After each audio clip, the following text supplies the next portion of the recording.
წავედით ახლა ჩავიცვალოთ. რადგან მივდივართ ისეთ ადგილას, სადაც იქნება ძალიან ბევრი ყვავილი და იქნება ძალიან ისეთი ფერადი. გადავწყვიტე, რომ ჩავიცვა აი ეს. თავიდან ვფიქრობდი შავებს, მაგრამ ანამ ყვავილებში შავს რა უნდაო და ამიტომ აი ესე თეთრი კაბა.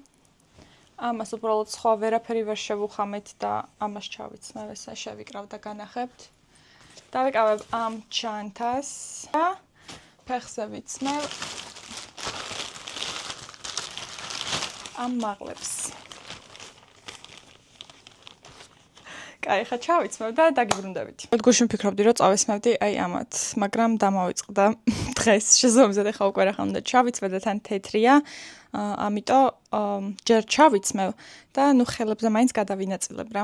მინდოდა რომ აი მთლიანად ფეხებზეც წამესო, მაგრამ ნახოთ რა. ისე ვიზამ რომ კაბაზე ძალიან არ გადავიდეს, ან ვაცდი ცოტას რომ შეშრეს. მოკლედ, კაბა ჩავიცვი, მთლიან ლუქს ან გავალიქამდე განახებთ. გადავიფიქრე ბიბი კრემის წასმა და წავისმევ ამ ბზინვარე კოკოშაინს, რომ ცოტა აბზინვარდეს განი. აუ რა მაგარი სუნი აქვს ამას. ან მაშინია რომ კაბაზე არ მიმედოს ხელი უცებ.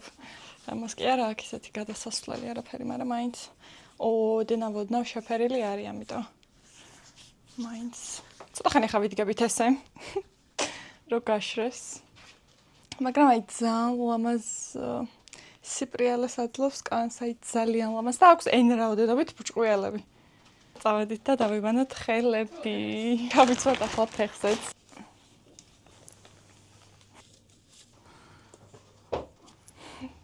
ფეხზე გამოიყურება ასე. რაც შეეხება ამ შავ მოსაცმელს, ამას ესე შევკრავ. ეს ჩანთა, იმიტომ რომ ზუსტად ამის ფერებში გადის. როდესაც ჩავდებ და ესე გადავიკიდებ. ისე თითქმის მზადა ვართ. მოდი დავანახოთ საბოლოო ლუკები. ესე გამოიყურება ჩვენი საბოლოო ლუკები და დაელოდეთ რას? ვიდეოს. მეორე ნაწილს დაელოდეთ. წასვლის და იქაურობის კადრები იქნება მეორე ნაწილში. გამოგვყევით.